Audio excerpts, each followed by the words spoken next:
என்ன பத்மினி அக்கா, இன்னைக்கு நம்ம வீட்டில் காலிஃப்ளவர் ஃப்ரையா? சூப்பர், அடி தூள் போங்க. ஆமாம் கீதா, இன்னைக்கு காத்தால மார்க்கெட் போயிருந்தேன், காய்கறியெல்லாம் வாங்கிட்டு வரலாம்னு. அங்கே பார்த்தா ஒரு லோடு ஃப்ரெஷ்ஷாக கொண்டாந்து இறக்கிக்கிட்டு இருந்தானுங்க.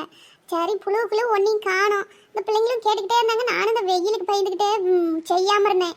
சரி, இன்னைக்காச்சும் பொறிச்சு கொடுக்கலாமேன்னு தான் வாங்கிட்டு வந்தேன். எல்லாம் காய்கறி எல்லாம் ஃப்ரெஷ்ஷாக வாங்கிட்டு ஒரு வாரத்துக்கு ஆகிற மாதிரி இதையும் வாங்கி போட்டுக்கிட்டு வந்தேன். அப்புறமா தான் செய்யணும், இப்போ சுத்தம் பண்ணி வைக்கலாம். அது சரி, இந்த வெயிலுக்கு எங்கே ஒரு பொரியல் செய்யலை நம்ம கூட ஒன்றும் முடிய மாட்டேங்குது. எப்படா அந்த கிச்சனை விட்டு வெளியே வந்து போடலாமே தான் இதை வளைஞ்சு எதையாவது ருச்சியாக செய்யலாம்னு தோணுது. இந்த வேர்க்கிறதுக்கு பசிக்கவும் மாட்டேங்குது, ஒன்றும் மாட்டேங்குது. தண்ணி தாவமா எடுத்து தண்ணியை குடிச்சு குடிச்சு வயிறு வேற உப்பசமாகி வான்னு வரா மாதிரிக்குது. வீட்டுக்குள்ளேயே உட்கார ஆவலை. ஆனால் அப்படியே பொழுது இறங்க இறங்க மேலேருந்து அப்படியே இறங்குது. தலைவலி வேற பிடிச்சிக்குது வீட்டுக்குள்ளந்தான். நாம் வீட்டில் இருக்கிறதுக்கே இப்படி சொல்கிறோமே, இந்த ஹோட்டல் கடையில் வேலை செய்கிறீங்களான்னு நினச்சி பாருங்க. பாவம், பொழுதுனிக்கும் அடுப்புக்கிட்டேயே நின்றுக்கணும். இந்த டீ கடை மாஸ்டரு இவங்கெல்லாம் அனல்கிட்டேயே நின்றுக்கிறாங்களா, அவங்களுக்கெல்லாம் எப்படி இருக்கும்? அப்படியே பொழுதுனிக்கும் அவங்க பார்த்தா பிசு பிசுன்னு வேர்த்துக்கிட்டு பாவம் அனல்லையே தான் கிடக்குறாங்க. என்ன பண்ணுறது? அப்புறம் பொழப்ப பார்த்து தான் ஆகணும். அப்புறனே டெய்லியுமே வேலைக்கு போயிட்டு வேலை இருக்குது, தொந்தரவு இருக்குதுன்னு சொல்லி கிளம்பி போயிருங்க சாயங்காலம். ஆனால் இன்னைக்கு தான் ஆஃபீஸ் முடிச்சுட்டு வீட்டில் இருக்கிற மாதிரி தெரியுது. இன்னைக்கு ஒரு தொந்தரவும் இல்லையா வெளியில? இல்லப்பா, அது சும்மா வீட்டுல இருந்தாலும் என்ன பொழுதா போகுது. ஆஃபீஸ் முடிச்சு வந்துட்டு இவங்க கிட்ட நம்ம கிட்ட சண்டை கட்டுவாங்க எதையாவது சொல்லிக்கிட்டு. அதுக்கு தான் அப்படி போயிட்டு அப்புறமா கொஞ்சம் நேரம் கழிச்சு வாரது. வீட்டுக்கு வந்துட்டு ஒரு டீயை குடிச்சு போட்டு அப்புறம் ஃப்ரெண்ட்ஸ் யாருன்னா கூப்பிட்டா அப்படி போயிட்டு டைம் பாஸ் பண்ணி போட்டு வர வேண்டியதான். இவங்க கிட்ட உக்காந்துக்கிட்டு நம்ம தலையை போட்டு உருட்டுவாங்க. உங்க அம்மா அப்படி இப்படின்னு, எங்க அம்மா அவங்க வீட்டுக்காரி அப்படி இப்படிம்பாங்க. தேவையா நம்மளுக்கு? அப்படி போயிட்டு அப்புறம் சாயங்காலம் நைட் ஆகி போயிட்டு அப்புறம் சோறு திருப்பி தூங்கி போட வேண்டியதுதான். அப்படியா விஷயம்? நான் ஆஃபீஸ் முடிச்சு போட்டு எதனா முக்கியமான சோழியா தினைக்கும் போயிடுறீங்களோன்னு நினைச்சுக்கிடுவேன். இந்த ஐடியா எனக்கு தெரியாம போச்சு, பாத்துக்கிடுங்க. ஆமாப்பா, பின்ன என்ன, நாமளே அங்க மண்டை காய்ச்சி அப்பதான் வருவோம். நீங்க வந்து உக்காடுறோமா இல்லையா ஒரு டீ கீ வச்சு கொடுக்கலான்லாம் தோணாது. உடனே ஆரம்பிச்சுக்குவாங்க ராமாயணத்தை. உங்க வீட்லயும் அதே சங்கதி தானா? சரிதான் போங்க. பாப்பா, அந்த முறுக்கு தேங்காய் பண்ணு சாப்பிடு, என்ன வேணுமோ எடுத்து சாப்பிடு. வேணாண்டா அண்ணா, அந்த முறுக்கு சாப்பிட்டா எனக்கு வாந்தி வரும். அம்மா திட்டுவாங்க, என்ன முறுக்கு சாப்பிட வேணாம்னு சொல்லிட்டாங்க. நீ சாப்பிடு. முறுக்கு வேணாமாப்பா? அப்படின்னா நீ அந்த பண்ணு சாப்பிடு. அதனால இன்னைக்கு உள்ள பாரு கலர் கலர் தேங்காய் இருக்குது, அது சாப்பிடு கடிச்சு. அத்தே, எனக்கு போதும், நான் முன்னே சாப்பிட்டேன். நீ சாப்பிடு. அம்மா வேணான்னு சொன்னா போட்டு கொடுத்துட்டாங்க. நீவே சாப்பிட்ற, எனக்குலாம் வேணாம். இந்த அப்பா டெய்லிக்கும் இந்த முறுக்கு இந்த தண்ணியை தான் வாங்கிட்டு வராங்க, வேற ஒண்ணுமே வாங்கிட்டு வர மாட்டேங்காங்க. எனக்கு இது சுத்தமா பிடிக்காதண்ணா. சரி வா, நாம போய் கொஞ்ச நேரம் பால் விளையாடலாம். இங்கே உட்காந்துட்டு இருந்தா எனக்கு போர் அடிக்குது. பால் விளையாண்டியா அம்மா திட்டும், கட்டில விட்டு இறங்கக்கூடாது, நான் சோறு செஞ்சுட்டு வர வரைக்கும் அப்படின்னு சொல்லிட்டு போய்க்கிறாங்க. அசாமி இரு, அப்புறமா வந்து அடிச்சு போடுவாங்க.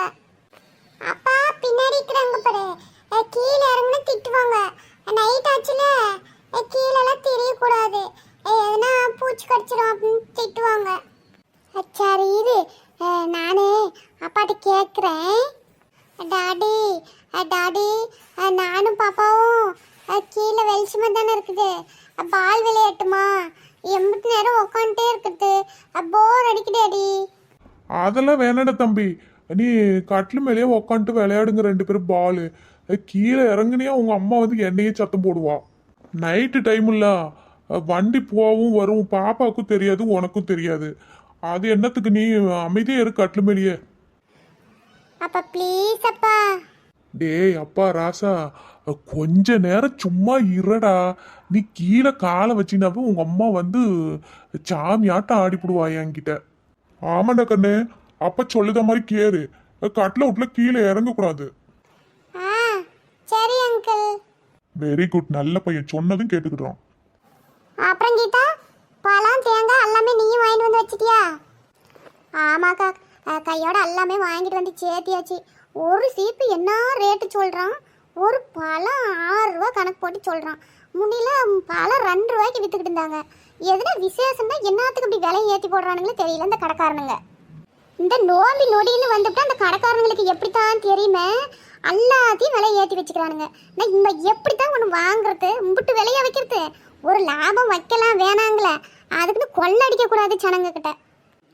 ஆமாம், இந்த சாமி பூ என்ன விலைங்கிற ஒன்று கிள்ளிச்சரம் நானே ஒரு சொர்ணை வாங்கிட்டு வந்தேன். அது 150 ரூபாய் என்னமோ சொன்னாங்க. அப்புறம் இந்த தலைக்கு வைக்கிற பூவு அது இதுன்னு எல்லாம் ஒரு 300 ரூபா கிட்ட ஆகிப்போச்சு. பூ விலையே எம்பிட்டு விலை. அப்புறம் எம்பிட்டு விலையா இருந்தாலும் எல்லாம் வாங்கித்தானே ஆகணும்.